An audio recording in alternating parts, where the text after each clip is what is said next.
Atubangan sa mga dinakpan, i-inventory na dayon sa mga pulis ang mga ebidensya nga ilang nasignit atol sa drug buy-bust operation. Ay, marijuana pa ba yan? Gawas sa gituuhang shabu nga nakuha sa mga pulis nga mobalor sa 90,000 pesos, nakarecover pa gyud sila og 5.6 grams sa gituuhang pinaugang marijuana.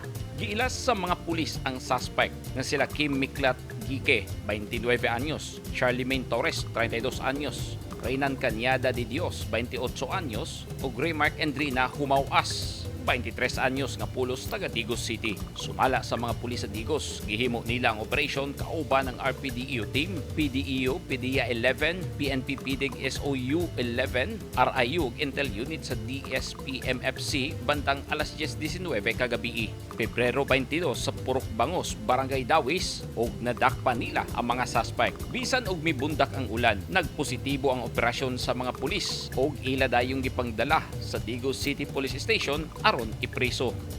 Sa Banay-Banay, Davao Oriental, nadakpan sa Joint Drug Buy-Bust Operation sa PDEA Davao Oriental ug Banay-Banay Municipal Police Station ang usa ka 55 anyos nga nagapayuhot og droga sa lungsod. Giilas sa PDEA ang suspect nga si Eusebio Aguinaldo, residente sa Pro 5 Barangay Rangay, Banay-Banay kung asa gihimo ang operasyon.